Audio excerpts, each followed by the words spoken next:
Sheriff, don't make me laugh. Around here, I'm the sheriff. That voice, shrill, cracked, trembling with rage, split the summer air wide open like thunder out of nowhere on a day that was supposed to be calm. I turned, and there she was.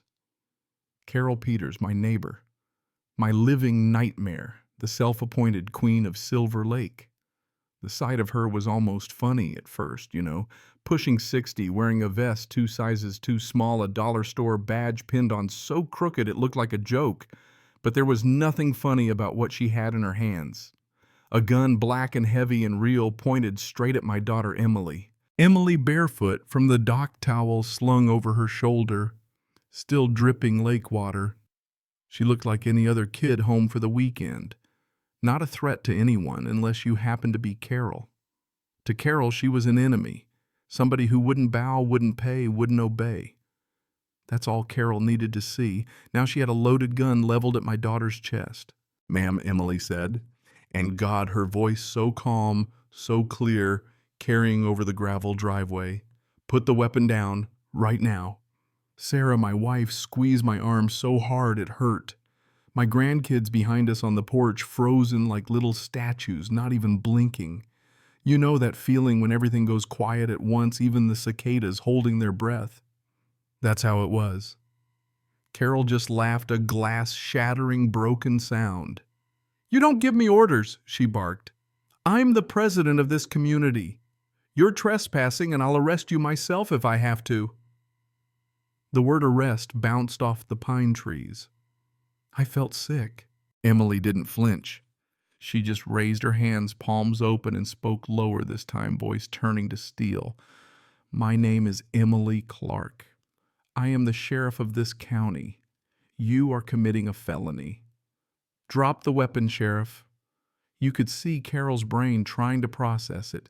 Her head jerked. Her eyes flickered. Then just as quick, she sneered, "You, Sheriff, don't make me laugh. You think a bathing suit makes you an officer here? I'm the sheriff." And that was the breaking point. This was no HOA dispute about trash cans or mailbox heights. This was the end of a storm that had been building for months. I was glued to the porch, useless, just watching, remembering teaching Emily to ride her bike, walking her down the aisle, and now here she was, facing down a gun with more courage than I'd ever had. And Carol, she had no clue who she was dealing with. She didn't know the woman in front of her was the actual sheriff, not just some neighbor's kid, someone with real authority, real backup. Carol's presidency ended the second she aimed that gun. Let me back up a sec, because this showdown started months ago, the day Sarah and I finally bought our dream cabin by Silver Lake. Years of blueprints and deadlines behind me, finally a little place we could call our own. Nothing fancy, just a modest 2-bedroom tucked in a cove, weathered but honest. The kind of place we always said we'd have someday, where grandkids could splash at the dock and Sarah could fuss over her flower boxes. The first morning we sat on the porch with steaming mugs of coffee, breathing in pine and lake water, thinking we'd made it. The neighbors seemed friendly enough at first, Tom waving from his canoe, an older couple bringing over a pie, people minding their own business. Exactly what we wanted. I filled the days with small projects, reinforcing the dock, planning a fire pit. Sarah kept saying, "Frank, this is our heaven. Don't overwork yourself." But I couldn't help it. It felt good. Then one Saturday, just as the sun cracked through the pines, I heard wheels on gravel. A golf cart pulled up, painted black and white, a flashing yellow light strapped to the top like a cheap cop car. Out marched Carol Peters, sunglasses, clipboard posture, stiff as a broom. "Welcome to Silver Lake Community Association," she said like a border guard. That was my first encounter. She didn't shake my hand, didn't even look at Sarah, just shoved a thick binder at me, bylaws, dues schedule, rules for everything down to trash can placement. Sign this, attach your check, and return it within 30 days. And if you can believe it, she actually ran a security patrol out of that golf cart. We hadn't signed up for any HOA. Our realtor never mentioned it. Nothing came up during closing. Carol's jurisdiction ended at her property line, but that didn't slow her down. She just kept acting like the law.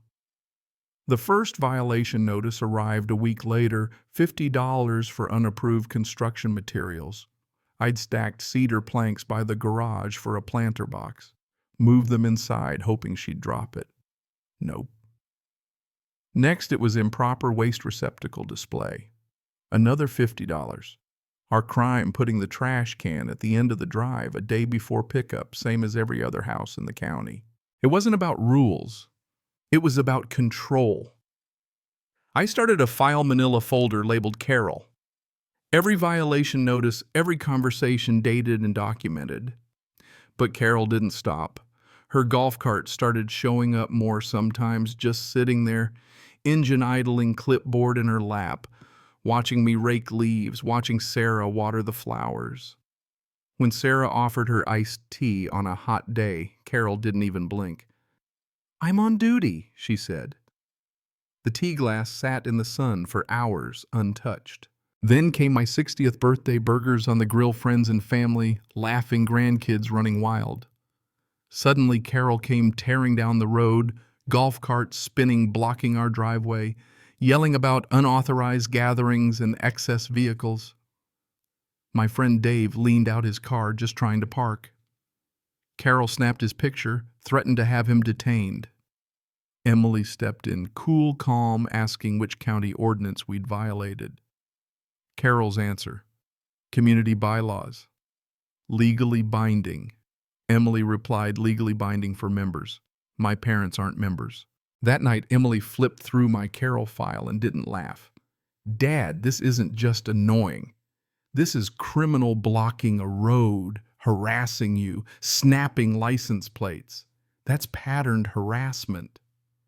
She told me to keep documenting set-up cameras. I bought one the next day, mounted it myself, feeling like I was turning my porch into Fort Knox. Then a complaint arrived from the county unpermitted shoreline construction. Claimed our dock was new. It wasn't. It was built by my grandfather 50 years ago, grandfathered in before the rules. I dug out yellowed photos, old receipts, survey maps.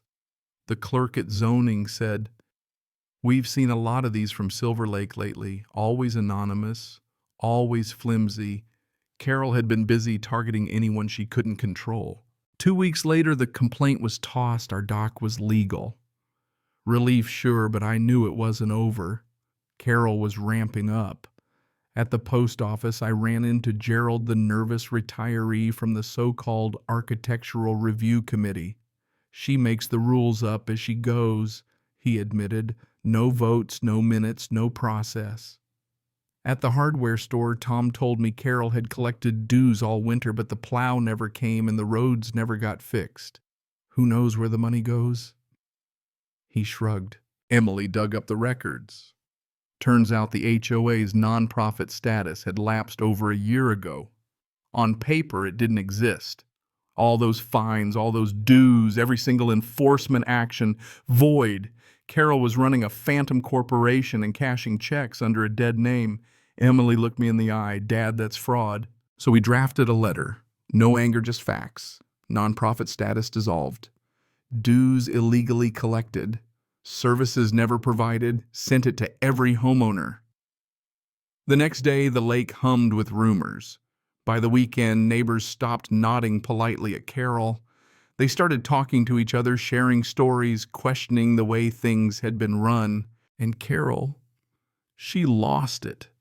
Rolled into our yard in her cart, screaming, waving my letter in the air. "You dare challenge me?" She was unraveling right in the middle of my yard in front of my wife, my grandkids, and thanks to the camera on video.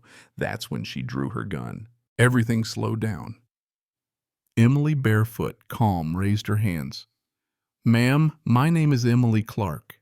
I am the sheriff of this county. You are committing aggravated assault with a deadly weapon. Put it down now." Carol, shrieking, "Sheriff, don't make me laugh." Around here, I'm the sheriff. Sirens in the distance. Deputies screeching to a halt, weapons drawn. Emily never blinked. "Ma'am, you are seconds from going to prison for the rest of your life." "Drop it." Carol's hand shook. The gun clattered to the ground. Deputies took her away in handcuffs, still screaming about her community, but nobody listened. The neighbors came out to watch. The spell was broken. Carol wasn't a protector or a president. just a bitter woman with a fake badge undone by her own ego. Justice came fast.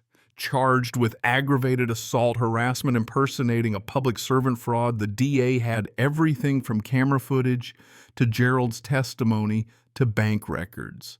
The community dissolved. The old association rewrote the bylaws and started fresh. Tom was elected president. Gerald, finally smiling, became secretary. They even added a good neighbor clause, no fines before a handshake. Carol.